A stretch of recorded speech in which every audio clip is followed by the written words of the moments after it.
أعوذ بالله من الشيطان الرجيم. بسم الله الرحمن الرحيم.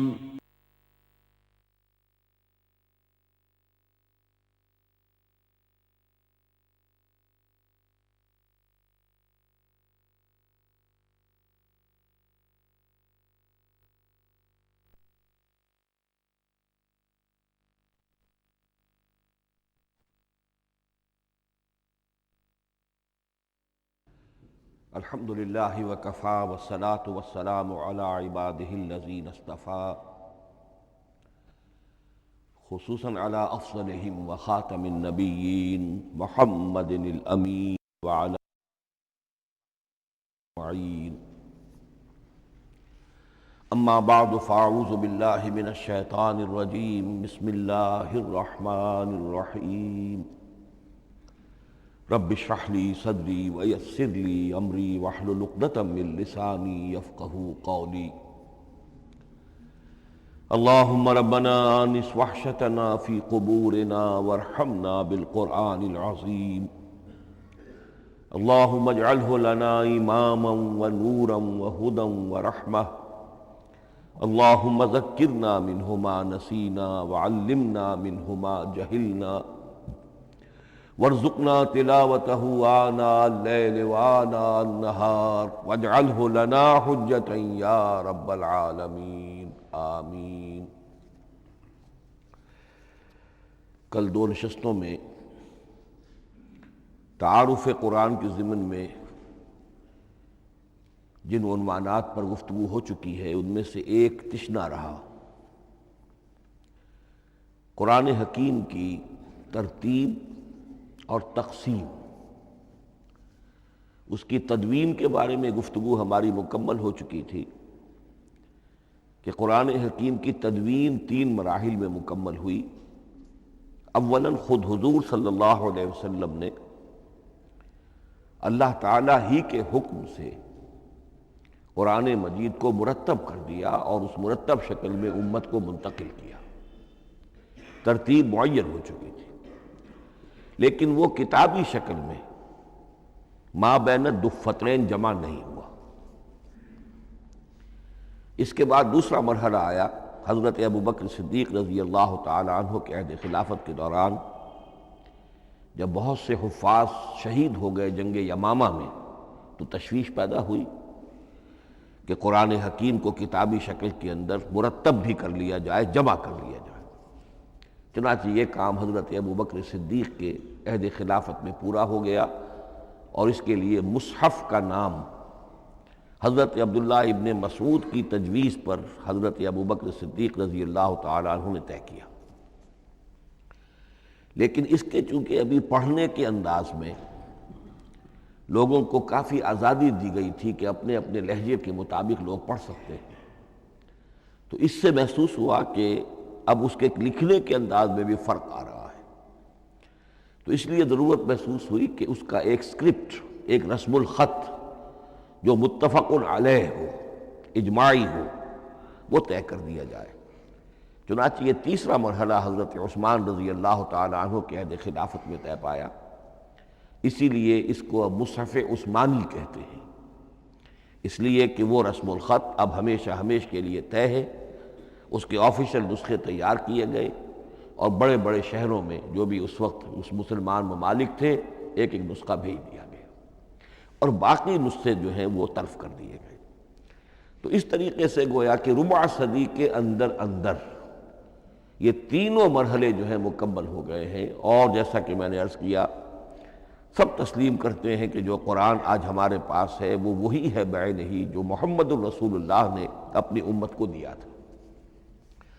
البتہ جہاں تک قرآن کی ترتیب اور تقسیم کا تعلق ہے، بعض باتیں تو میں بیان کر چکا ہوں، ان کا صرف اجمالی اعادہ کروں گا. نمبر 1 یہ کہ قرآن کی جو بیسک یونٹ ہے، بنیادی اکائی، وہ آیت ہے. آیت کو ہم جملہ نہیں کہہ سکتے، آیت کو ورس نہیں کہہ سکتے، مصرع نہیں کہہ سکتے، اس کی اسی اصطلاح کو ہمیں ریٹین کرنا ہوگا. آیتیں چھوٹی بھی ہیں، بڑی بھی ہیں.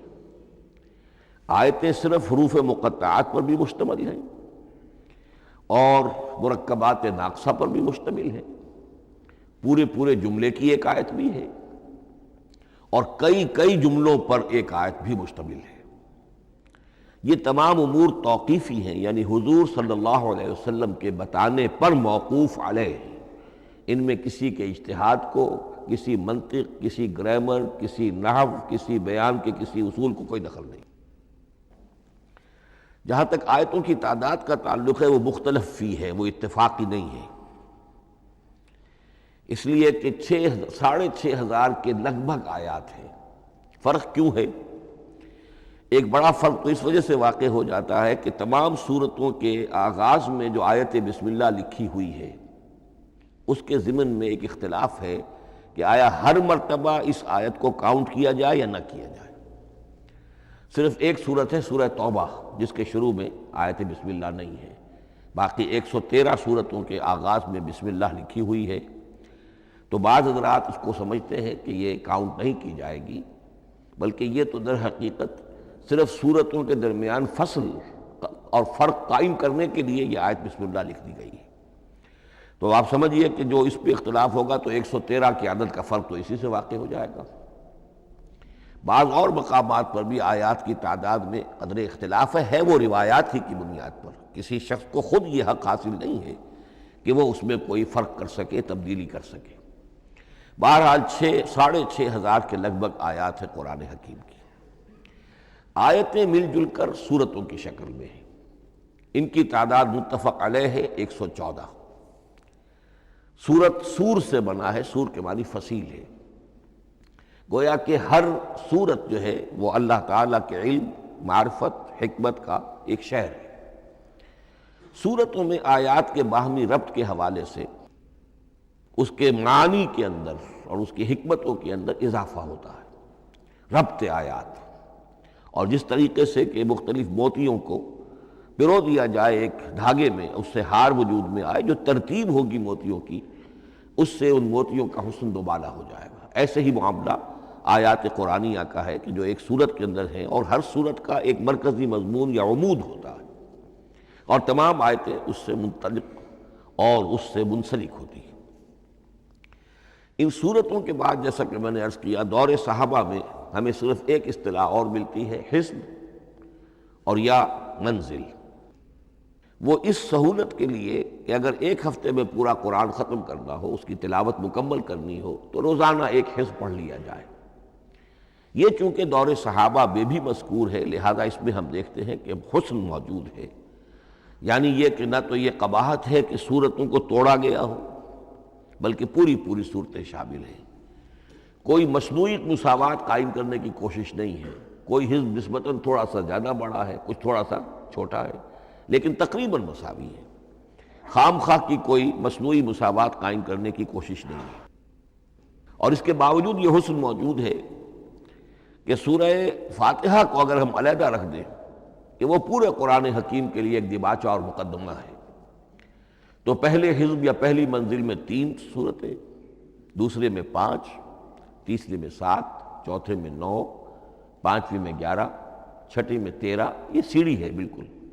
اور جو آخری حزب مفصل کہلاتا ہے، اس میں چونکہ آخری پارے میں آپ کو معلوم ہے چھوٹی چھوٹی سورتیں ہیں تو تعداد 65 ہے، وہ بھی جو آخری تعداد ہے 13 اس کا ملٹیپل ہے۔ بہرحال یہ حزب یہ بھی دور صحابہ میں اس کا تذکرہ ہمیں ملتا ہے۔ البتہ جو مزید تقسیم کی چیزیں ہمارے ہاں معروف ہیں وہ بات کی چیزیں ہیں۔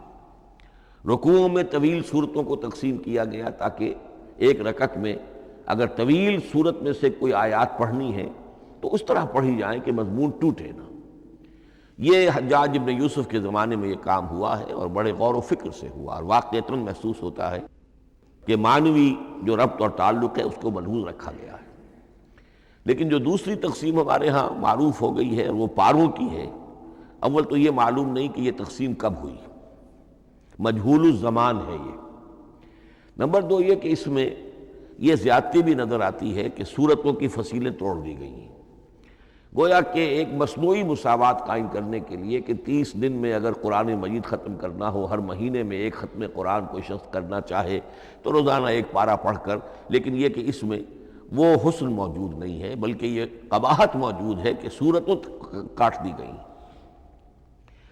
اس کے بعد اب جو بات مجھے عرض کرنی تھی وہ یہ ہے کہ زیادہ عرصہ نہیں گزرا کہ قرآن حکیم کی ترتیب اور تقسیم کے ضمن میں ایک اور حقیقت سامنے آئی ہے، اور یہ حقیقت یہ ہے کہ قرآن حکیم کی سورتوں کے گروپس ہیں۔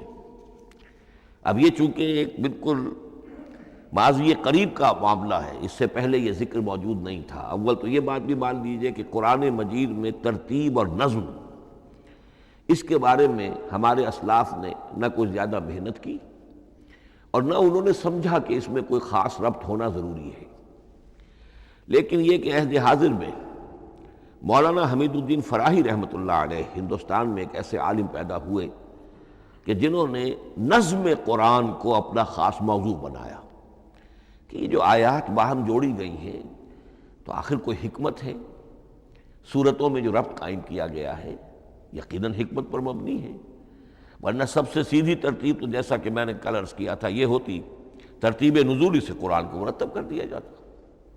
لیکن یہ کہ صورتیں آپ کو معلوم ہے طویل صورتوں میں ایسا بھی ہے کہ وہ ایک وقت میں نازل نہیں ہوئی بلکہ متعدد اوقات میں، اور سورہ بقرہ جو ہے وہ تقریباً 2 سال میں اس کی جو تنزیل ہے وہ مکمل ہوئی۔ تو پھر کچھ آیتوں کو جوڑنا، کس کو کہاں رکھنا ہے، کس کو کہاں رکھنا ہے، تو یہ حضور صلی اللہ علیہ وسلم نے خود کیا ہے، اللہ تعالیٰ کے حکم سے کیا ہے، تو یہ چیزیں حکمت سے خالی تو نہیں ہو سکتی۔ تو انہوں نے اس کو خاص اپنا موضوع بنایا اور ان کے سامنے بعض حقائق آئے ہیں، وہ حقائق ہیں جو اب میں آپ کے سامنے بیان کر رہا ہوں۔ اس میں ایک اشکال ہو سکتا ہے، اسے میں چاہتا ہوں کہ پہلے رفع کر دوں کہ یہ چیز اگر ہمارے اسلاف کے نظر میں نہیں آئی اور ان کی توجہ ادھر نہیں ہوئی تو یہ تو گویا کہ ایک بڑی مشکوک سی بات ہوگی۔ قرآن مجید کے علم کے ضمن میں گویا کہ متقدمین کے فہم پر ہمیں کچھ تان کرنا ہوگا، لیکن یہ بات درست نہیں ہے۔ قرآن مجید ایک ایسی کتاب ہے جس کے بارے میں خود حضور نے جو فرمایا لا تنقضی عجائبہ، اس قرآن کے عجائب کبھی ختم نہیں ہوں، ولا یخلق عن کثرت الرد، بار بار کے پڑھنے سے اس پر کوئی پرانا پن، کوئی بوسیدگی طاری نہیں ہوگی، ولا یشبع منہ العلماء، اور کبھی اہل علم اس سے سیری محسوس نہیں کریں گے۔ تو قرآن مجید لا تنقضی عجائبہ، جیسے جیسے دنیا آگے بڑھ رہی ہے، تمدن آگے بڑھ رہا ہے، علم انسانی جو ہے مادی فزیکل سائنسز کا علم آگے بڑھ رہا ہے، قرآنی حقائق اور مبرہن ہو رہے ہیں، اور واضح ہو رہے ہیں، اور نکھر رہے ہیں۔ بہت سی باتیں ہمارے اسلاف کے علم میں نہیں آ سکتی تھی، اس لیے کہ ابھی انسانی معلومات کا دائرہ بہت ہی محدود تھا۔ ذوالقرنین کون تھے؟ اب چونکہ تاریخ مفسرین کے علم میں نہیں تھی تو سکندر اعظم کو سمجھا گیا کہ ذوالقرنین ہے، حالانکہ سکندر کی شخصیت اور ذوالقرنین کی وہ شخصیت جو قرآن میں بیان ہوئی ہے دونوں میں کوئی مناسبت ہے ہی نہیں۔ اسی طریقے کا معاملہ یہ کہ نظم قرآن کا ایک پہلو کہ جو ابھی پوری طریقے سے آشکارا نہیں ہوا تھا، یہ دور وہ ہے کہ جس میں اللہ کی فضل و کرم سے وہ بات بھی اب کھل کر سامنے آئی ہے، اور اس سے در حقیقت توثیق ہو رہی ہے حضور کے اس فرمان کی کہ لا تنقضی عجائبہ، اس کے عجائب کبھی ختم نہیں ہوں گے۔ انسان محنت کرے گا، کوشش کرے گا، یہ ہیروں کی ایک ایسی کان ہے جس میں سے اور ہیرے نکلتے چلے جائیں گے۔ اس کے ضمن میں ایک بات تو میں نے آپ سے کل عرض کر دی تھی اور آج پھر بھی کہی ہے، سورتوں میں بھی ایک ربط ہے، آیات جو سورتوں کے اندر جوڑی گئی ہیں، پھر سورتیں اکثر و بیشتر جوڑوں کی شکل میں ہیں۔ اس کے کچھ مثالیں بھی کل میں نے آپ کو دی تھی۔ قرآن مجید کی ایک آیہ مبارکہ ہے وَمِن كُلِّ شَيْءٍ خَلَقْنَا زَوْجَيْنِ لَعَلَّكُمْ تَعْقِلُونَ یا لَعَلَّكُمْ تَذَكَّرُونَ، مجھے پوری طرح یاد نہیں ہے۔ ہم نے ہر شے کو جوڑوں کی شکل میں پیدا کیا، اگرچہ اس کو چونکہ قرآن مخلوق نہیں ہے ہم اس پر اس کا اطلاق نہیں کریں گے، لیکن من کل شیء خلقنا زوجین، اس میں اس قدر کیٹیگوریکل سٹیٹمنٹ ہے کہ معلوم ہوتا ہے کہ یہ اصول اتنا اللہ تعالیٰ کے ہاں اتنا پسندیدہ ہے کہ قرآن مجید کی صورتوں میں بھی یہ صورتوں کے بھی جوڑوں کی شکل میں ہونا یہ بہت ہی اظہر من الشمس ہے۔ بعض جگہوں پر تو اظہر من الشمس ہے، بعض جگہوں پر ذرا تدبر کر کے بات معلوم ہوتی ہے۔ البتہ کہیں کہیں آپ کو نظر آئے گا کچھ منفرد صورتیں بھی ہیں، اور ان میں سے بعض یا جب دوران ترجمہ یہ چیزیں آئیں گی تو اب میں صرف اس وقت حوالہ دے سکوں گا، بڑی تیزی سے ہمیں چلنا ہوگا، اس وقت میں چاہتا ہوں کہ ذہن میں یہ حقائق بیٹھ جائیں۔ بعض جگہوں پر آپ دیکھیں گے تین تین صورتوں کے گروپ ہیں، ان میں سے دو کے مابین تو نسبت زوجیت کامل ہے، بلکہ یہ سمجھ لیجئے نسبت زوجیت کہتے کس کو ہے؟ دو چیزیں مل کر کسی مقصد کی تکمیل کریں، ان دونوں میں ایسی نسبت ہونی چاہیے ریسیپروکل کہ وہ ایک دوسرے کی تکمیل کے لیے اور کسی مقصد کے حصول کے لیے ان کے مابین ایک تعلق قائم ہو، یہ زوجیت ہے۔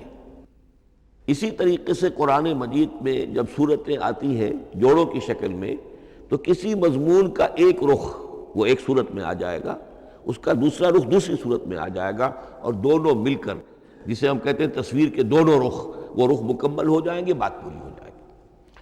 البتہ بعض جگہوں پر ہے کہ تین تین صورتوں کے سب گروپس ہیں۔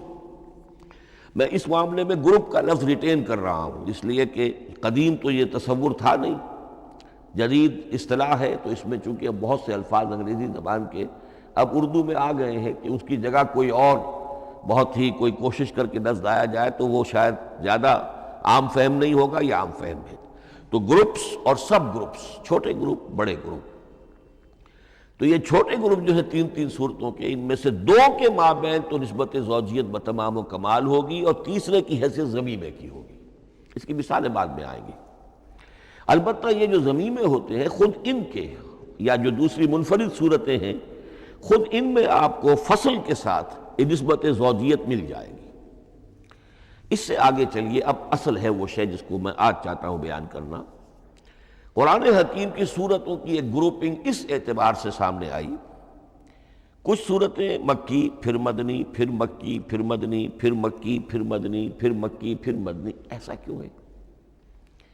بڑی قابل غور بات ہے، اس میں کوئی حکمت ہے؟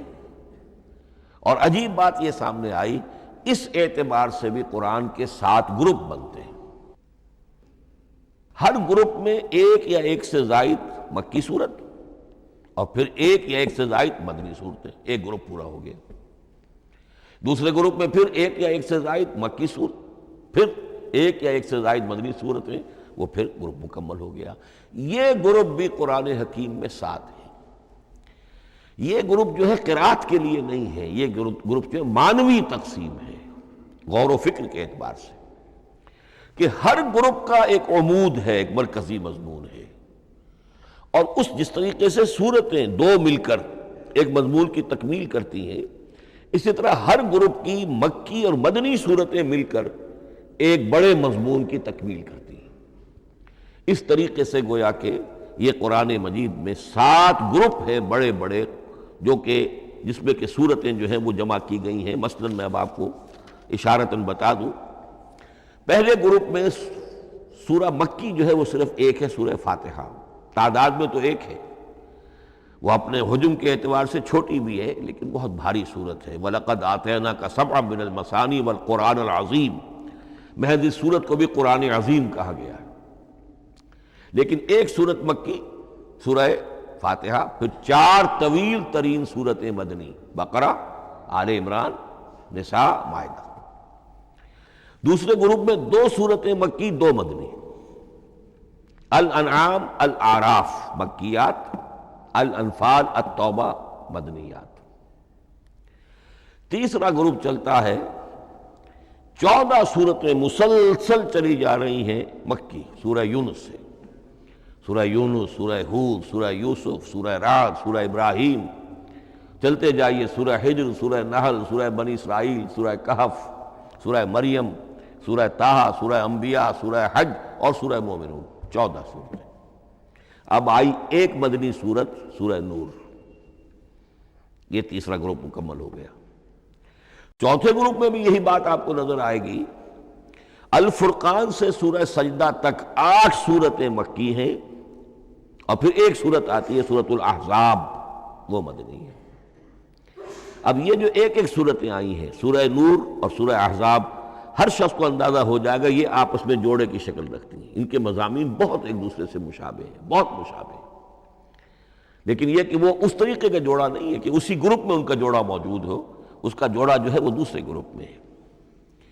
پھر آئیے پانچواں گروپ ہے سورہ سبا سے احقاف تک، یہ 13 صورتیں مکی ہیں، اور پھر سورہ محمد صلی اللہ علیہ وسلم سے سورۃ الحجرات تک 3 صورتیں مدنی ہیں، یہ کل 16 صورتیں ہیں۔ چھٹے گروپ میں سورہ قاف سے سورہ واقعہ تک 7 صورتیں یہ مکی ہے، اور سورہ حدید سے سورہ طلاق تک 10 صورتیں مدنی ہیں، یہ 17 صورتیں ہیں۔ آخری جو ہے وہ سورۃ الملک سے سورۃ الاخلاص تک 46 صورتیں، اور سورہ معوذتین جو ہے یہ 2 ہے کہ جو مدنی ہے۔ بعض کا اس میں اختلاف ہے، وہ میں بعد میں عرض کروں گا، لیکن جو میری رائے ہے وہ میں آپ کے سامنے رکھ رہا ہوں۔ اس طریقے سے یہ 7 گروپ جو ہیں قرآن مجید میں سورتوں کے وجود میں آئے۔ ہر گروپ کا ایک مرکزی مضمون ہے۔ مثلا پہلے گروپ کا مرکزی مضمون شریعت ہے۔ سورہ فاتحہ میں اہدنا الصراط المستقیم، اے اللہ ہمیں سیدھا راہ دکھا، سیدھے راستے کی ہدایت بخش۔ اب وہ سیدھا راستہ کیا ہے؟ شریعت خداوندی، شریعت الہی، اور شریعت مکمل ہو جاتی ہے ان 4 صورتوں میں۔ شریعت محمدی کا جو بلو پرنٹ ہے، ابتدائی خاکہ جو ہے وہ آپ کو سورہ بقرہ میں ملے گا، اور اس کی جو تکمیلی صورتیں ہیں، تکمیلی احکام ہیں، وہ سورہ مائدہ۔ اس کے علاوہ اس گروپ میں جو زیادہ زور ہے وہ سابقہ امت مسلمہ سے گفت و شنید۔ سابقہ امت مسلمہ میں یہودی اور نصارہ دونوں شامل ہیں۔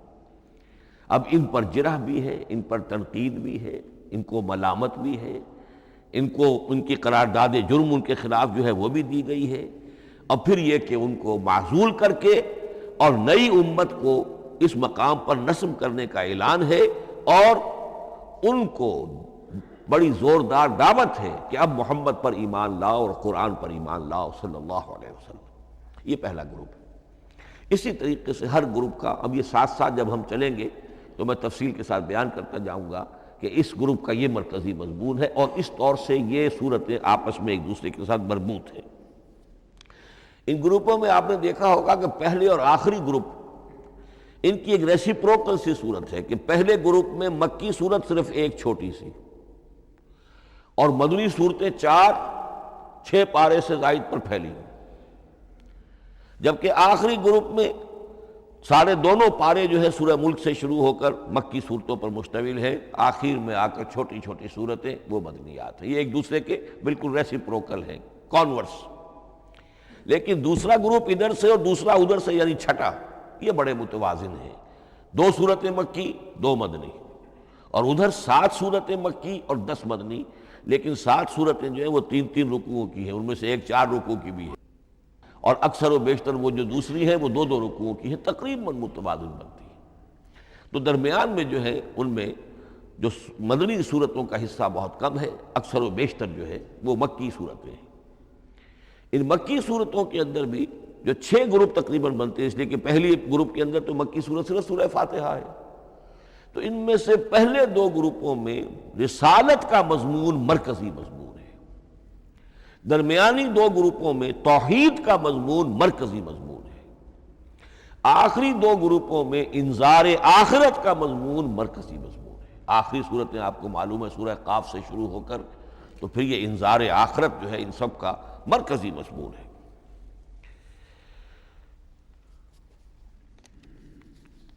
مدنی قرآن جو ہے یہ بھی آپ نوٹ کر لیجئے کہ کل قرآن کا 1/3 ہے تقریباً، اور اس 1/3 کا 2/3 پورا کا پورا پہلے گروپ میں آ گیا ہے۔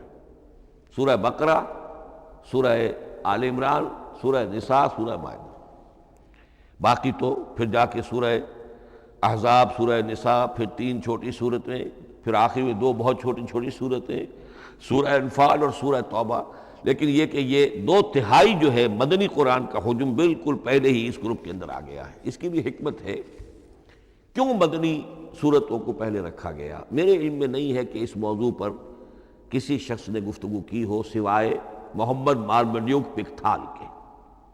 میرے علم کی حد تک ہو سکتا ہے کہ کسی اور مفسر نے، کسی محقق نے کوئی بات کہی ہو اس سے بھی زیادہ وزنی کہی ہو، لیکن میرے علم کی حد تک مارمڈیوک پکتھال نے اپنے جو ترجمہ کیا ہے انگریزی میں، اس کے دیباچے میں اس موضوع پر گفتگو کی ہے، بڑی بہت ہی عمدہ بات کہی ہے۔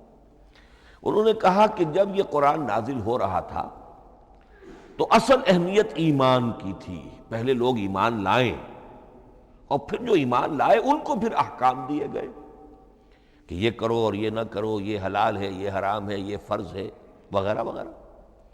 لیکن جب ایک امت وجود میں آ گئی، امت کے وجود میں آنے کے بعد اب نسلاً مسلمان پیدا ہو رہے ہیں، ان کے ہاں اب ضرورت پہلے اسلام کی ہے، چاہے بچہ چھوٹا ہی ہے پہلے اسے احکام سکھائے جائیں گے، بچہ چھوٹا ہی ہے نماز پڑھنی سکھائی جائے گی، بچہ چھوٹا ہی ہے روزہ رکھنا سکھایا جائے گا۔ تو امت کے اس طرح تشکیل پا جانے کے بعد اب اصل اہمیت جو ہے وہ احکام کی ہو گئی ہے، احکام اب مقدم ہے، اور ایمان کا معاملہ جو ہے وہ اس کے بعد مؤخر ہے۔ کوئی شخص بالغ ہوگا، ذہین ہوگا، فطین ہوگا، غور و فکر کی صلاحیت سے اگر اللہ تعالیٰ نے اسے بہرور کیا ہوگا پھر وہ حقیقت ایمان تک رسائی حاصل کرے گا، ورنہ یہ ہے کہ عام ایک مسلمان جو ہے اسے جہاں تک احکام کا تعلق ہے ان پر تو عمل کرنا ہی ہے۔ تو یہ بڑی میں سمجھتا ہوں کہ ذہانت پر مبنی بات ہے کہ جو محمد مارمیڈیوک پکتھال نے کہی ہے، اور مجھے اس سے اتفاق ہے۔ اب آئیے اگلا معاملہ، اگلی بحث، اگلا موضوع، قرآن کا موضوع کیا ہے؟ کیا قرآن فلسفے کی کتاب ہے، سائنس کی کتاب ہے؟ کیا یہ جیولوجی کی کتاب ہے، فزکس کی کتاب ہے، کس چیز کی کتاب ہے؟ تو پہلی بات یہ سمجھیے، قرآن کا موضوع ہے انسان، لیکن انسان کی اناٹمی نہیں، انسان کی فزیولوجی نہیں، انسان کی اینتھروپولوجی نہیں، کچھ نہیں، انسان کی ہدایت۔ یہ ہدایت کا لفظ بنیادی ہے قرآن مجید کے لیے۔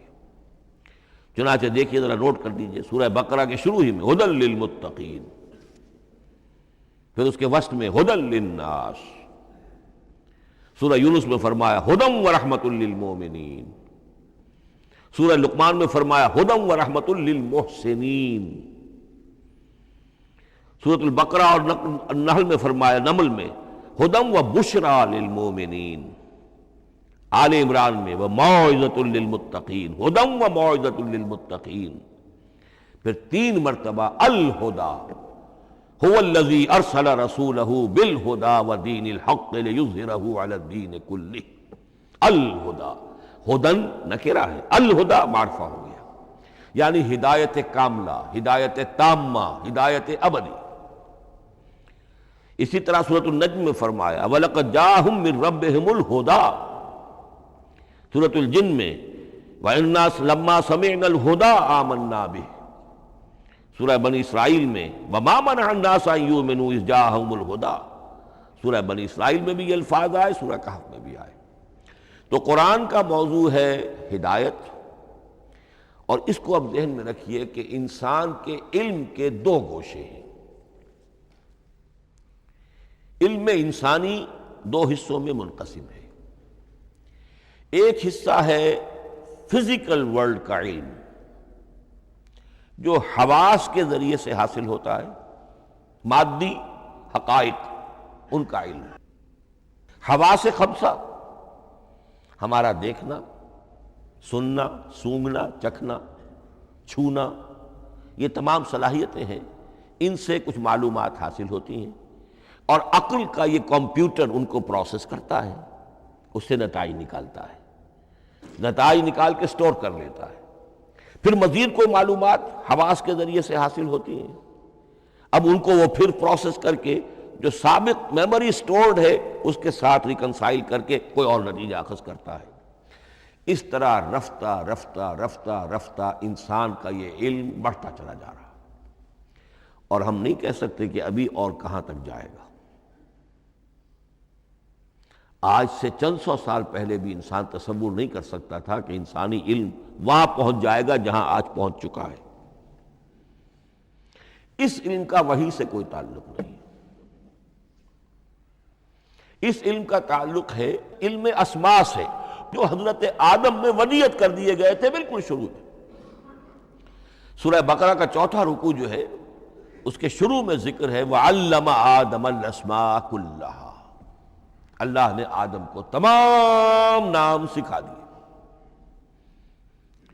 اور اس کے آخر میں ذکر ہے جب آدم کو اور حوا کو حکم دیا گیا کہ اب زمین میں جا کر اور وہاں کا چارج سنبھالو، تو فرمایا وَإِمَّا يَأْتِيَنَّكُم مِّنِّي هُدًى فَمَن تَبِعَ هُدَايَ فَلَا خَوْفٌ عَلَيْهِمْ وَلَا هُمْ يَحْزَنُونَ۔ وہ علم ہدایت ہے، یہ دو چیزیں بالکل علیحدہ ہیں۔ علم اسماء در حقیقت یوں سمجھیے کہ جیسے آم کی گٹھلی میں پورا آم کا درخت ہوتا ہے، وہی تو گٹھلی ہے جو آپ زمین میں دباتے ہیں، پھر اگر پانی وہاں پڑتا ہے، زمین میں روئیدگی بھی ہے، وہ گٹھلی پھٹے گی، وہ جو اس میں سے دو پتے نکلیں گے، وہ پتے اوپر بڑھیں گے، درخت بنے گا۔ وہ پورا درخت جو ہے آم کی گٹھلی میں موجود تھا، صرف اسے پورا درخت بننے میں 2 سال 3 سال 4 سال لگیں گے، لیکن درخت موجود تھا، پوٹینشلی بالقوہ پورا درخت آم کی گٹھلی میں موجود تھا۔ ایکچولی بالفعل وہ آم کا درخت جو ہے کئی سال کے اندر وجود میں آیا۔ بعین ہی یہ معاملہ ہے، کل مادی حقائق کا کل علم حضرت آدم علیہ السلام کے وجود میں ودیعت کر دیا گیا پوٹینشلی۔ اب اس کی ایکسفولیشن ہو رہی ہے، وہ بڑھتا جا رہا ہے، برگ و بار لا رہا ہے۔ اور یہ علم جو ہے اس کا تعلق جیسا کہ میں نے عرض کیا آسمانی ہدایت سے نہیں ہے، اب یہ خود رو پودا ہے، بڑھتا چلا جا رہا ہے، اور کہاں تک پہنچے گا؟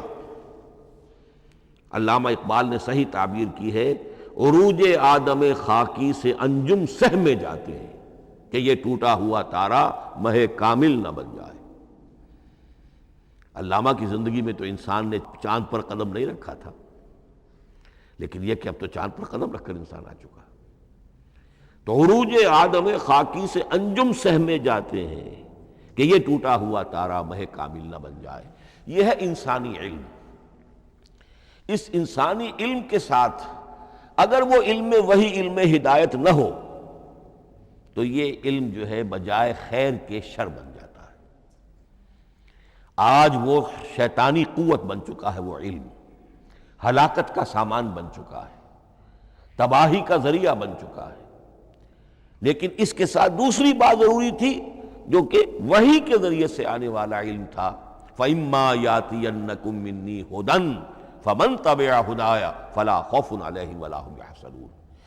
یہ علم الہدایت جو ہے یہ در حقیقت قرآن حکیم میں آ کر مکمل ہو گیا ہے۔ اس کے لیے بھی میں چاہتا ہوں کہ بات آپ سمجھ لیں، اس میں جو ارتقاء ہوا ہے، پہلی کتابیں نازل ہوئیں ان میں بھی ہدن تو تھی، کل بھی میں نے آپ کو آیت سنائی تھی سورہ مائدہ کی، انا انزلنا التوراۃ فیہا ھدی و نور، ہم نے تورات نازل کی تھی، اس میں ہدایت بھی تھی، نور بھی تھا۔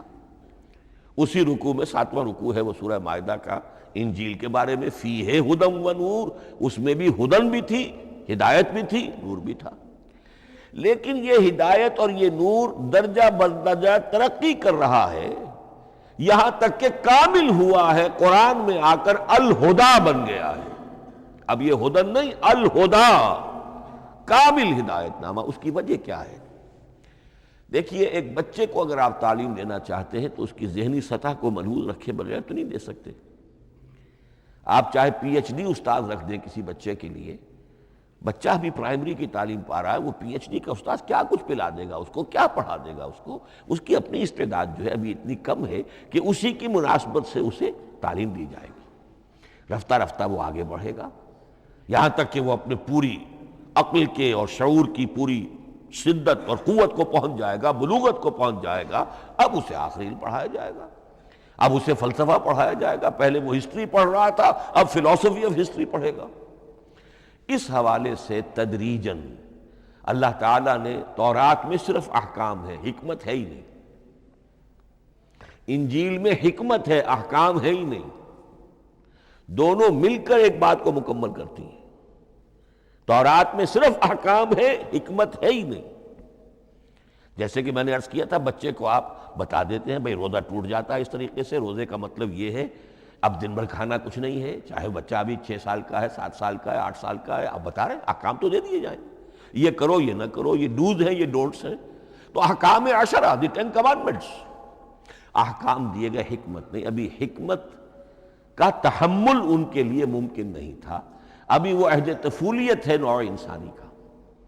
یوں سمجھیے کہ آج سے 3500 سال قبل کا انسان، 1400 قبل مسیح میں تورات دی گئی ہے حضرت موسیٰ علیہ السلام کو۔ اب یہ 2000 مسیح آنے والا ہے تو 3400 سال پہلے کی بات ہے، تو انسانی ذہن ابھی جس سطح پر تھا، یہاں تک کہ 2000 سال پہلے حضرت مسیح علیہ السلام کے بھی الفاظ انجیل میں موجود ہیں، اب بھی موجود ہیں۔ اپنے حوارین سے آپ نے فرمایا تھا ابھی مجھے تم سے اور بھی بہت سی باتیں کہنی تھیں، مگر ابھی تم ان کا تحمل نہیں کر سکو گے، جب وہ فارقلیت آئے گا تو تمہیں سب کچھ بتائے گا۔ یہ پیشین گوئی تھی محمد الرسول اللہ صلی اللہ علیہ وسلم۔ ابھی تم تحمل نہیں کر سکتے، ابھی 600 برس اور چاہیے تمہاری ذہنی بلوغت کے لیے۔ تو الہدیٰ مکمل ہوا ہے قرآن حکیم میں آ کر۔ البتہ ایک نقطہ اس میں نوٹ کیجئے، قرآن مجید اگرچہ کتاب ہدایت ہے، سائنس کی کتاب نہیں ہے، لیکن اس میں سائنٹیفک فینومینا کی طرف اشارے موجود ہیں۔ چونکہ قرآن مجید ان تمام جو بھی یہ کائناتی حقائق ہیں، ان سب کو آیات الہیہ قرار دیتا ہے۔ ان فی خلق السماوات والارض واختلاف اللیل والنہار والفلک التی تجری فی البحر بما ينفع الناس وما انزل اللہ من السماء من ماء فاحیا بہ الارض بعد موتها وبث فیہا من کل دابۃ وتصریف الریاح والسحاب المسخر بین السماء والارض لآیات لقوم یعقلون۔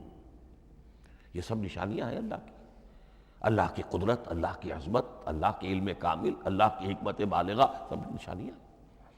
تو یہ جو فزیکل فینومینا ہے، ان کی طرف قرآن ریفر کرتا ہے۔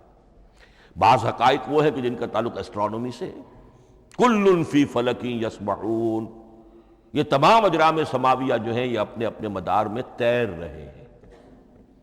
معلوم ہوا ہر شے حرکت میں ہے۔ انسان پر تو ایک دور ایسا گزرا ہے، وہ یہ سمجھتا تھا زمین ساکن ہے اور سورج حرکت کر رہا ہے۔ پھر ایک دور آیا، کہا نہیں، سورج ساکن ہے، زمین حرکت کرتی ہے، اس کے گرد چکر لگاتی ہے۔ اور آج ہمیں معلوم ہوا ہر شے حرکت میں ہے، ہر شے۔ سورج کا بھی اپنا ایک مدار ہے، اس میں وہ حرکت کر رہا ہے اپنے پورے کنبے کو لے کر۔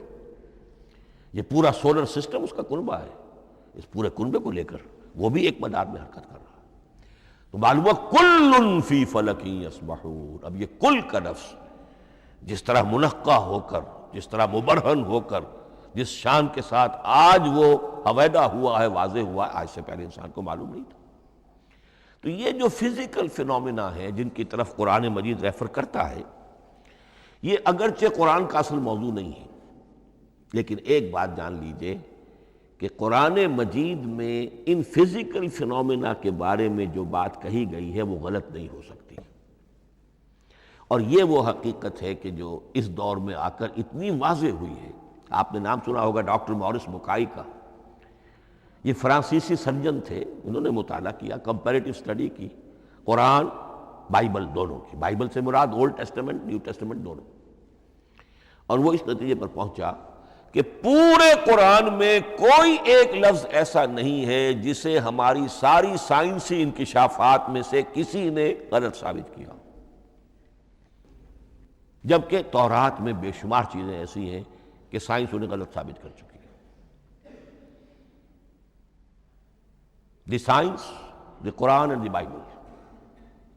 اب یہ بات بڑی اہم ہے، اس کو بڑی خوبصورت انداز میں ڈاکٹر رفیع الدین مرحوم نے کہا ہے کہ یہ کائنات اللہ کا فعل ہے، عمل ہے، اس کی تخلیق ہے، اس کی تدبیر ہے، اور قرآن اللہ کا قول ہے۔ قول و عمل میں تضاد ممکن نہیں، عام انسان کے قول و عمل میں تضاد ممکن نہیں، اللہ کے قول و فعل میں اور قول و عمل میں تضاد ہو سکتا ہے۔ ہاں یہ ہو سکتا ہے کہ ایک دور میں انسانوں نے بات سمجھی نہ ہو، ان کا ذہن وہاں تک پہنچا نہ ہو، ان کی معلومات کا دائرہ ابھی اس حد تک ہو کہ ان حقائق تک نہ پہنچا ہو، لیکن جیسے جیسے وقت آئے گا مزید حقائق منکشف ہوں گے اور یہ بات اور زیادہ سے زیادہ واضح سے واضح تر ہوتی چلی جائے گی کہ جو کچھ قرآن میں لکھا ہے وہی برحق ہے۔ ہاں، آج سے پہلے انسانی ذہن اس حد تک رسائی حاصل کرنے کا اہل نہیں تھا، اور یہ ہے در حقیقت آیت قرآن حکیم کی۔ یہ سورہ حامیم السجدہ کی لاسٹ بٹ ون آیت ہے، سَنُرِيهِمْ آیاتنا فی الآفاق وفی انفسہم حتی یتبین لہم انہ الحق۔ ہم انہیں دکھاتے چلے جائیں گے اپنی نشانیاں، آفاق میں بھی انفس میں بھی۔ سَنُرِيهِمْ آیاتنا فی الآفاق وفی انفسہم حتی یتبین لہم، یہاں تک کہ یہ بات پوری طرح نکھر کر مبرہن ہو کر ان کے سامنے واضح ہو جائے گی انہ الحق، کہ قرآن حق ہے۔ اور اسی کی حقیقت جو ہے، جیسا کہ میں نے عرض کیا، ایک تو مورس بکائی کو ذہن میں رکھیے، اور ایک اور شخص کینیڈا میں ایک بہت بڑا ڈاکٹر ہے کہ جو امبریولوجسٹ ہے، اور اس کی جو ٹیکسٹ بکس ہے جو امبریولوجی پر، علم جنین، یعنی رحم مادر میں جو بچے کی پرورش ہوتی ہے کیسی ہوتی ہے، کن کن سٹیجز سے گزر کر ہوتی ہے، یہ علم جنین یا امبریولوجی، تو سٹینڈرڈ ٹیکسٹ بک ہے دنیا میں اس کی، ڈاکٹر کیتھل مور کی۔ اور وہ حیران رہ گیا کہ میں نے جب قرآن کا مطالعہ کیا کہ آج سے 1400 برس قبل، جبکہ نہ مائکروسکوپ تھی، نہ ڈسیکشن ہوتا تھا ابھی ہیومن باڈی کا، یہ حقائق جو قرآن بیان کر رہا ہے، وَلَقَدْ خَلَقْنَا الْإِنسَانَ مِنْ صُلَالَةٍ مِّن مَّاءٍ مَّهِينٍ ثُمَّ جَعَلْنَاهُ نُطْفَةً فِي قَرَارٍ مَّكِينٍ ثُمَّ خَلَقْنَا النُّطْفَةَ عَلَقَةً فَخَلَقْنَا الْعَلَقَةَ مُضْغَةً فَخَلَقْنَا الْمُضْغَةَ عِظَامًا فَكَسَوْنَا الْعِظَامَ لَحْمًا۔ یہ کہاں سے معلوم ہوئے؟ اور واقعہ یہ ہے کہ اس سے زیادہ صحیح تعبیر ممکن نہیں۔ تو یہ حقائق ذہن میں رکھیے کہ اگرچہ قرآن مجید سائنس کی کتاب نہیں ہے، لیکن جن سائنسی حقائق یا جن سائنسی فنومینا کی طرف قرآن نے ریفر کیا ہے وہ یقیناً حق ہے، چاہے تاحال ہم ان کی حقانیت کو نہ سمجھ پائیں۔ مثلا آج بھی مجھے نہیں معلوم کہ قرآن جو 7 آسمان کہتا ہے تو 7 آسمان سے کیا مراد، مجھے نہیں معلوم، لیکن مجھے یقین ہے کہ ایک وقت آئے گا کہ انسان سمجھے گا کہ ٹھیک ٹھیک یہ الفاظ جو ہیں 7 آسمان، یہ منطبق ہوتے ہیں اس حقیقت پر جو آج ہمارے علم میں آئی ہے، پہلے نہیں آئی تھی۔ البتہ ایک اور نقطہ جو بہت اہم ہے عملی اعتبار سے، میں نے اسی لیے یہ ساری تمہید کی ہے کہ قرآن سائنس کی کتاب نہیں ہے، نہ سائنس کی ہے نہ ٹیکنالوجی کی ہے۔ اس حوالے سے ایک بڑا منطقی نتیجہ نکلتا ہے، اور وہ یہ ہے کہ اگر ہمارے اسلاف نے قرآن کی ان آیات کا کوئی خاص مفہوم معین کیا اپنے دور کی معلومات کی سطح پر، ہمارے لیے لازم نہیں ہے کہ ہم اس کی پیروی کریں۔ سائنسی فنومینا کو جو سائنسی ترقی ہو رہی ہے اس کے حوالے سے سمجھیں گے۔ یہاں تک کہ اب آخری بات عرض کر رہا ہوں، خود حضور کا فرمان بھی اس میں قطعی نہیں ہوگا۔ یہ بات بہت ثقیل اور گراں گزرے گی بہت سے لوگوں پر۔ سائنس اور ٹیکنالوجی میں اگر حضور کی کوئی حدیث بھی سامنے آ جائے تو اس کو بھی ہم کوئی دلیل قطعی نہیں سمجھیں گے۔ اس کی وجہ کیا ہے؟ ایک واقعہ بہت اہم ہوا حضور کی زندگی میں۔ حضور جب ہجرت فرما کر تشریف لائے مدینہ منورہ، تو آپ کو معلوم ہے کہ حضور کی پیدائش مکے کی، ساری زندگی آپ نے وہاں گزاری۔ وہ وادی غیر ذی زرع ہے، وہاں کوئی پیداوار، کوئی زراعت، کوئی کاشت ہوتی نہیں تھی، آپ کو کوئی تجربہ سرے سے نہیں تھا۔ ہاں تجارت کا تجربہ تھا، بھرپور تجارت کی تھی۔ یہاں آئے تو آپ نے دیکھا کھجوروں کے سلسلے میں انصار مدینہ تعبیر نخل، وہ اس کا ایک اصطلاح ہے۔ کھجور ایک ایسا پودا ہے جس کا ایک فیمیل فلاور ہوتا ہے اور ایک میل علیحدہ۔ اب میل فلاور اور فیمیل فلاور ان دونوں کو قریب لے آئیں تو اس سے اس بات کا زیادہ امکان ہو جاتا ہے فرٹیلائزیشن ہو اور پھل بنے اور زیادہ آپ کو پھل حاصل ہو، فصل زیادہ ہو۔ اگر وہ فاصلے پر رہیں گے تو ہو سکتا ہے کہ اس کا امکان کم ہو، تو وہ ان کو قریب جوڑ دیتے تھے۔ حضور نے دیکھا تو آپ نے فرمایا کہ آپ لوگ ایسا نہ کریں تو کیا ہے، یعنی نیچر جو ہے، nature can take care of it self.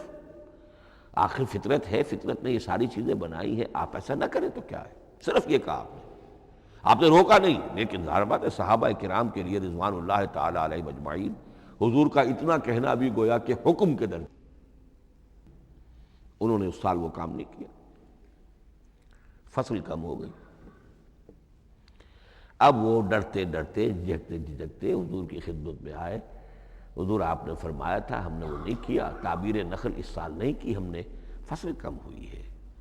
آپ نے فرمایا انتم اعلم بامور دنیاکم، اس کا ایک ایک لفظ یاد کر لیجئے، انتم اعلم بامور دنیاکم، اپنے یہ دنیاوی اور مادی معاملات میں تم زیادہ تجربے کار ہو، تم زیادہ حقائق سے واقف ہو۔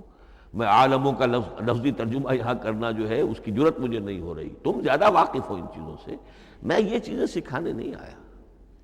آپ ٹیکنالوجی پڑھانے نہیں آئے تھے، آپ طب سکھانے نہیں آئے تھے، آپ کوئی اور سائنس پڑھانے نہیں آئے تھے، ورنہ تو ہم شکوہ کرتے کہ آپ نے ہمیں ایٹم بم بنانا کیوں نہیں سکھا دیا پہلے ہی۔ نہیں، یہ موضوع ہی نہیں ہے۔ قرآن کا موضوع معین ہونا چاہیے۔ قرآن کا موضوع انسان کی ہدایت، اس ہدایت کے لیے جس قدر اس کو ضرورت ہے علم کی کہ وہ جو یہ فزیکل فینومینا ہیں ان کے حوالے سے بھی ہدایت حاصل کرے، اس حد تک ان کا تذکرہ ہے۔ لیکن یہ یقین اور ایمان ہونا چاہیے کہ قرآن مجید کے الفاظ میں جو شے مضمر ہے وہ کبھی غلط ثابت نہیں ہوگی۔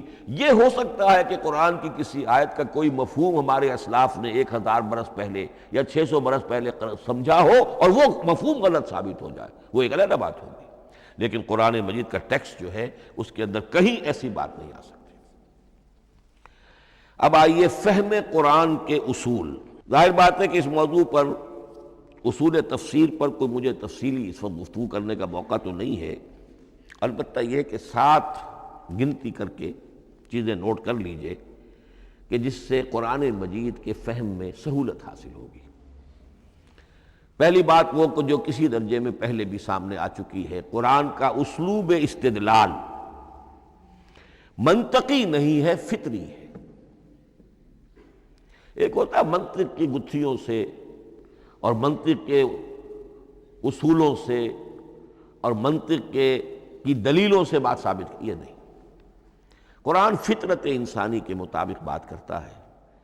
ایک ان پڑھ شخص بھی قرآن کو اپنے سے دور یا اپنے آپ کو قرآن سے دور نہیں سمجھے گا، اگر ذرا سا وہ قرآن کو سمجھ سکتا بس۔ لیکن یہ ہے کہ قرآن مجید کا جو اسلوب ہے وہ ایک تو یہ کہ منطقی نہیں، فطری ہے، یا اس میں اگر ایک لفظ کا اضافہ کیا جائے خطابی ہے۔ خطابی کیا ہوتا ہے؟ جو میں کل عرض کر چکا ہوں، خطبے کی ایک شان ہوتی ہے، وہ دلیل کے ساتھ ساتھ جذبات سے بھی اپیل کرتا ہے، اور اس میں آپ کو ایک اپنے باطن میں جھانکنے کی دعوت دی جاتی ہے۔ تم ذرا اپنے باطن میں جھانک کر دیکھو۔ بعض آیات ایسی ہیں، بڑی پیاری آیات ہیں، افی اللہ شک فاطر السماوات والارض، بس کیا اللہ کی ہستی میں بھی کوئی شک ہو سکتا ہے جو آسمان اور زمین کا پیدا کرنے والا ہے؟ غور کرو، سوچو۔ تو یہ صرف آپ کے دروں بینی، آپ کو اپنے اندر جھانکنے کی دعوت ہے۔ اسی طرح اَإِنَّكُمْ لَتَشْهَدُونَ أَنَّ مَعَ اللَّهِ آلِهَةً أُخْرَىٰ، کیا واقعتاً تم اس کی گواہی دیتے ہو کہ اللہ کے ساتھ کوئی اور بھی الہ ہے؟ یہ گویا کہ کسی کے آنکھوں میں آنکھیں ڈال کر پیئرسنگ آئیز کے ساتھ کسی سے سوال کرنا، کیا واقعی؟ اور اس میں در حقیقت کون سی ہے پس منظر میں؟ یہ بنائے ہوئے ڈھکوسلے ہیں، ان پر خود تمہارا دل مطمئن نہیں ہے۔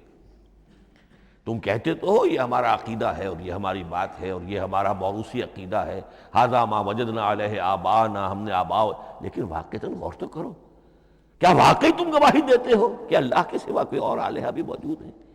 اس کو آپ کہیں گے خطابی انداز۔ نمبر 2، قرآن حکیم میں 2 طرح کی آیات ہیں، محکمات اور متشابہات۔ یہ سورہ آل عمران کے شروع میں یہ بہت اہم مضمون جو ہے وہ آ گیا ہے۔ هو الذی انزل علیک الکتاب منہ آیات محکمات ہن ام الکتاب واخر متشابہات، آل عمران آیت نمبر 7۔ اب یہ جو متشابہات ہیں یہ کون سی ہیں اور محکمات ہیں وہ کون سی ہیں، اس کو ذہن میں رکھیے۔ نمبر 1 محکم قطعی، تمام جتنی بھی آیات احکام ہیں وہ محکم ہیں، یہ کرو یہ نہ کرو، یہ جائز یہ حرام، آیات احکام محکم، اسی ایک مادے سے لفظ بنا ہے، یہ محکم بھی اور احکام حکم۔ البتہ عالم غیب کی ساری خبریں متشابہات میں سے، عالم غیب ہو، عالم ارواح ہو، عالم برزخ ہو، عالم آخرت ہو، ان کے تمام حقائق یہ متشابہات میں سے، ان کو ہم حقیقتاً سمجھ نہیں سکتے، ہمارا تجربہ ہی نہیں، ہمارا کوئی مشاہدہ ہی نہیں۔ جیسا کہ ایک حدیث میں آیا ہے، جنت کی جو بھی نعمتیں ہیں، ایک تو وہ نعمتیں جن کا ذکر قرآن میں ہے اور ان الفاظ میں ہے جن سے ہم واقف ہیں، اب ان میں تو یہ ہے کہ حور و قصور اور پھل اور یہ اور دودھ اور شہد اور وغیرہ وغیرہ وغیرہ، وہ چیزیں ہم جانتے ہیں، تو وہ بھی حق ہیں، ایسے ہی ہوں گی، اتوب ہی متشابہہ، لیکن یہ صرف نزل ہے، یہ تو ابتدائی مہمان نوازی ہے، نزل من غفور الرحیم۔ جو اصل ضیافت ہونی ہے اہل جنت کی، اس کے بارے میں فرمایا وہ نعمتیں ملیں گی، ما لا عین رات ولا اذن سمعت وما خطر علی قلب بشر، جو نہ کسی آنکھ نے کبھی دیکھی، نہ کسی کان نے کبھی سنی، نہ کسی انسان کے دل پر ان کا خیال تک وارد ہو، انہیں ہم کیا سمجھیں گے؟ تو عالم برزخ، عالم آخرہ، عالم غیب، عالم ارواح، ان کی تمام چیزوں کو ہم آیات متشابہات میں سے سمجھیں گے۔ البتہ یہ جو سائنٹیفک فنومینا والی باتیں ہیں مادی علوم کی، ان میں یہ ہے کہ متشابہ اور محکم ہونے کا معاملہ بدلتا چلا جا رہا ہے۔ جب تک وہ ہمارا سائنسی علم وہاں تک نہیں پہنچا تھا، وہ آیت ابھی متشابہ تھی، سمجھ میں نہیں آ رہی تھی، لیکن اب جب کہ وہ بات وہاں پہنچ گئی اور کھل گئی بات، اب معلوم ہوا کل فی فلک یسبحون، اب یہ آیت محکمات میں آ گئی، اب یہ وہ بات نہیں رہی کہ جس کا صحیح مفہوم سمجھنا ہمارے لیے مشکل ہو۔ تیسری بات، تفسیر اور تعویل میں کیا فرق ہے؟ تفسیر کا عام طور پر لفظ استعمال ہوتا ہے لفظی طور پر، الفاظ کی بحث، نحوی بحث، قواعد گرامر جو ہے ان کے حوالے سے جو بحث کی جائے گی وہ تفسیر ہے، اور اس کی اصل حقیقت اور مدلول کو سمجھنے کی جو کوشش کی جائے گی وہ تعویل ہے۔ تو یہ دو الفاظ جو ہیں یہ مختلف ہوں گے، تفسیر اور تعویل۔ نمبر 4، تعویل عام اور تعویل خاص، یہ بہت اہم موضوع ہے۔ دیکھیے قرآن مجید نازل ہوا ایک خاص ٹائم اینڈ سپیس پس منظر میں، آج سے 1400 برس قبل 610 عیسوی سے لے کر 632 عیسوی تک نازل ہوا، حجاز میں نازل ہوا۔ اس کی ایک اولین مخاطب قوم تھی، وہ ان پڑھ قوم تھی، پڑھے لکھے شاذ الشاذ کالمعدوم کے درجے میں تھے، وہاں فلسفے کا سوال نہیں، کوئی منطق کی بات نہیں، کچھ بھی نہیں، اور اولین مخاطب وہی ہیں، اور جو بھی حالات ہیں اس وقت کے ان کے حوالے سے بات کی جا رہی ہے۔ اب قرآن مجید کی ہر آیت پر اولاً غور ہوگا اس اعتبار سے، جب یہ نازل ہوئی ہے تو اس کا اس وقت کیا مفہوم سمجھا گیا، اس خاص کانٹیکسٹ میں، ٹائم اینڈ سپیس کانٹیکسٹ میں کیا مفہوم سمجھا گیا، یہ ہے تعویل خاص۔ لیکن اب دوسری طرف دیکھیے، یہی کتاب ہدایت ہے ابد الآباد تک کے لیے، اسی کتاب کو 20ویں صدی عیسوی کے انسان کے لیے بھی ہدایت نامہ بننا ہے۔ اگر دنیا طویل ہے اور 500 برس تک ہے تو 25ویں صدی عیسوی کے انسان کے لیے بھی ہدایت نامہ یہی کتاب بننی ہے۔ یہ عرب کے امیین کے لیے ہدایت نامہ تھی تو ایران کے فلسفیوں کے لیے بھی تو ہدایت نامہ تھی۔ لہذا ان الفاظ کے اندر یہ قرآن کے اعجاز کا وہ پہلو ہے جو بہت نمایاں ہے، کہ ان الفاظ کے اندر کہ جو ایک خاص کانٹیکسٹ میں نازل ہوئے اور اس وقت ان کا ایک معین مفہوم سمجھا گیا، انہی میں وہ عموم بھی موجود ہے کہ اسی سے ہمیشہ ہمیشہ کے لیے ہدایت اخذ کی جا سکتی ہے۔ اس کو ہم کہیں گے تعویل عام، اس کانٹیکس سے ذرا نکال کر اب اس آیت کے الفاظ، اس کا در و بست، اس کا ما سبق، اس کے بعد ما بعد، سیاق و سباق، اس کے حوالے سے بیٹھ کر بات کی جائے۔ تعویل خاص میں شان نزول پیش نظر رہے گا، تعویل عام میں اس آیت کے الفاظ، ان کا در و بست اور آیت کا سیاق و سباق، یہ زیادہ زیر بحث رہے گا۔ تو معلوم ہوا کہ یہ دونوں چیزیں اپنی اپنی جگہ اہم ہیں۔ نہ تو انسان صرف تعویل خاص تک اپنے آپ کو محدود کر لے، اگر وہ کرے گا تو گویا کہ وہ صرف اس دور کا قرآن پڑھ رہا ہے، آج کا قرآن وہ نہیں پڑھ رہا۔ قرآن کے اندر تو واقعتاً یہ شان ہے کہ میں جس کے لیے الفاظ یہ استعمال کیا کرتا ہوں کہ ہر دور کے افق پر ایک خورشید تازہ کے مانند طلوع ہوگی یہ کتاب۔ معلوم ہوگا آج کا قرآن ہے، یہ ہمیں آج ملا ہے قرآن، اور گویا کہ آج جو ہمیں مسائل اندر پیش ہے ان کا حل ہے جو یہ قرآن پیش کر رہا ہے۔ یہ اس کا اعجاز ہے، یہ اس کا کمال ہے۔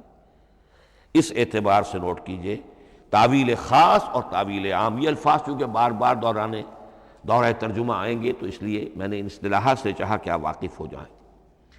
ایک اور اس میں بات سمجھنے کی ہے تذکر اور تدبر۔ قرآن سے بنیادی ہدایت حاصل کر لینا، اس کے لیے قرآن انتہائی آسان ہے۔ وَلَقَدْ يَسَّرْنَا الْقُرْآنَ لِلذِّكْرِ فَهَلْ مِن مُدَّكِرٍ۔ ذرا سی انسان کو عربی آتی ہو کہ براہ راست قرآن کا مفہوم آپ کے ذہن اور قلب پر نازل ہوتا چلا جائے، بس قرآن کا اصل جو پیغام ہے، جو اس کی اصل ہدایت ہے، اس کی تمثیل یوں سمجھیے کہ سمندر میں اگر کوئی آئل ٹینکر جو ہے ٹوٹ جائے تو میلوں جو آئل ہوتا ہے وہ سطح سمندر کے اوپر پھیل جاتا ہے، سطح پر رہے گا، نیچے تو جائے گا نہیں۔ تو یوں سمجھیے کہ قرآن مجید کا جو لب لباب ہے، لب لباب، وہ اس کی سطح پر موجود ہے، لیکن اس کے یہ مطلب نہیں ہے کہ صرف سطح ہی سطح ہے، اس کی گہرائی فیتم لس، اس کی گہرائی وہ ہے کہ جس کی کوئی حد نہیں۔ اب اس کے لیے تعمق، گہرائی میں غوطہ زنی کرنا، قرآن میں ہو غوطہ زن اے مرد مسلمان، اس کے اعتبار سے یہ دنیا کی مشکل ترین کتاب، اچھی طرح سمجھ لیجیے، اس کی تہہ تک پہنچنا ممکن ہی نہیں۔ غلطی سے ہم کبھی کبھی کسی شخص کی مدح کرتے ہوئے کہہ دیتے ہیں فلاں شخص کو قرآن پر بڑا عبور حاصل ہے۔ ایک عالم دین نے یہ الفاظ میرے بارے میں کہہ دیے تھے، میں نے فوراً ٹوک دیا، میں نے کہا آپ کیا، یہ قرآن کی آپ نے گویا کہ قرآن مجید کی شان میں گستاخی کی ہے، قرآن کی توہین کی ہے۔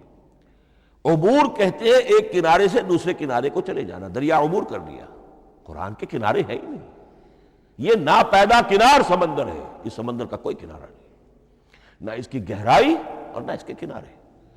لہذا پوری زندگی کوئی امام راضی ہو، کوئی زمخشری ہو، کوئی ہو، پوری زندگی کھپا کر بھی وہ یہ نہیں کہہ سکے گا کہ میں نے قرآن مجید کو بتمام و کمال سمجھ لیا ہے۔ معاذ اللہ، معاذ اللہ، معاذ اللہ، ناممکن۔